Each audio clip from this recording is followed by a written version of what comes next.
গত এক সপ্তাহ ধরে যখনই বারান্দায় আসি সকাল সকাল করে আমার মনটা একদম খুশি হয়ে যায়।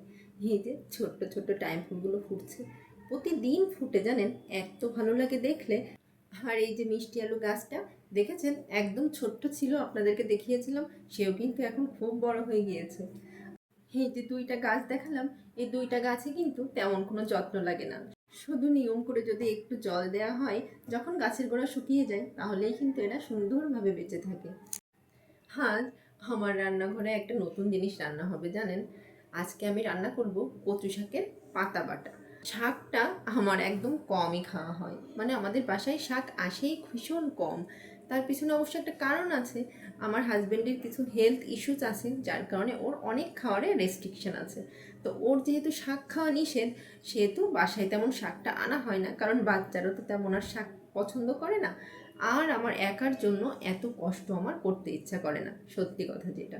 কিন্তু আজ এই কচু শাকগুলোর বাবা নিয়ে এসেছিল, কিন্তু জানি ও খাবে না।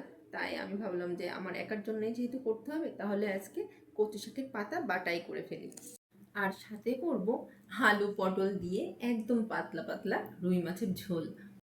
প্রতিদিন দেখা যায় ওই জিরে বাটা দিয়েই করি, তাই জন্য আজকে ভাবলাম একটা পেঁয়াজ ব্লেন্ড করে দিয়ে দিই। বাচ্চারাও খেতে পছন্দ করে একটু পেঁয়াজ দিলে পরে। আমার কিন্তু এই পাতা বাটা এগুলো খেতে ভীষণ ভালো লাগে, কিন্তু ওই যে কড়ার আলসেমিতে খাওয়াই হয় না একদম। আর বিশেষ করে যদি আরও একজন কেউ খায় বাসায় তাহলে করা যায়, কিন্তু নিজের জন্য এত বেশি কষ্ট আসলে করতে ইচ্ছা করে না। কিন্তু খেতে আমি ভালোবাসি কিন্তু ভীষণ। অনেকে আবার বলে থাকে এসব শাক পাতার আবার কি খায়, কিন্তু সত্যি আমার কিন্তু এগুলো খেতে ভীষণ ভালোই লাগে। যদিও করতে একটু কষ্ট, কিন্তু একবার কষ্ট করে করা হলে এটা দিয়েই কিন্তু এক থালা ভাত নিমেষেই খাওয়া যায়। আজ আমি যেভাবে কচু পাতা বাটা করলাম, এভাবে না আমরা আরেকটা পাতাও বাটা করে খাই, মানে আমাদের বাড়িতে আর কি। ঘাটকোল বলি আমরা এটাকে, আমি জানি না আপনারা অনেকে খাটকোলও বলে থাকে। সেই পাতাটা খেতেও এত ভালো লাগে, কিন্তু আমি না ঢাকাতে কখনো এই পাতা পাই না। ওই যখন বাড়িতে যাই তখন ওর বাবা নিয়ে আসে, না হলে আবার আমার মা যখন আসে মা তখন নিয়ে আসে। এটা আমার এত বেশি পছন্দ, যখন আমার মেয়ে পেটে ছিল তখন এটা খাওয়ার রীতিমতো ক্রেভিংস হতো আমার। জানি আপনারা সবাই বানাতে পারেন, তারপর আমি কিন্তু পুরো রেসিপিটাই দেখিয়েছি যে আমি কিভাবে বানিয়েছি।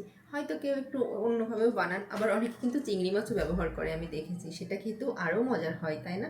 অনেকেই ভর্তা কিন্তু শিলনোড়ায় বেটে করে, সেটা খেতে আরও বেশি টেস্টি হয়, আমি জানি। আমার বাসায় শিলনোড়া আছে জানেন, কিন্তু আমি বাবু এত কষ্ট করতে পারবো না, আমার জন্য ওই ব্লেন্ডারই ভরসা। দেখেছেন, আপনাদের সাথে গল্প করতে করতে কিন্তু আমার মাছের রান্নাও শেষ, আবার ওদিকে কচু পাতা বাটা করাও শেষ। আমি রান্না করতে করতে একদিকে রান্না করি, আরেকদিকে পুরো সিঙ্ক একদম খালি করে ফেলি। আর যতক্ষণ না পর্যন্ত গ্যাসের চুলোটা আমি পরিষ্কার করছি ততক্ষণ আমার শান্তি লাগে না। আমার কথা, একবারে আমার পুরো রান্নাঘরের কাজ শেষ হবে। আমি বারবার এসে একবার রান্না করব, একবার রান্নাঘর ক্লিন করব, এটা আমি পারবো না। আমি এক হাতে রান্না শেষ করি আর সাথে সাথে রান্নাঘরটাও পরিষ্কার করে নিই।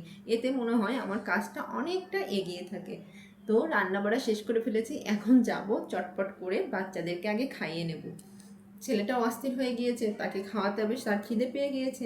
আর তাকে খাইয়ে ঘুম পাড়ালেই আমার শান্তি। এই ছিল আমার সারা দিনের একটা ছোট্ট ব্লগ। কেমন লাগলো আপনারা কিন্তু অবশ্যই আমাকে কমেন্টে জানাবেন। ওদিকে ছেলেকে ঘুম পাড়িয়ে দিয়েছি, এবার আমি একটু নিশ্চিন্তে বসে কচু বাটা দিয়ে ভাত খাবো। আর আপনারা কিন্তু অবশ্যই আমাকে জানাবেন রেসিপিটা কেমন লাগলো। সবাই ভালো থাকবেন, টাটা।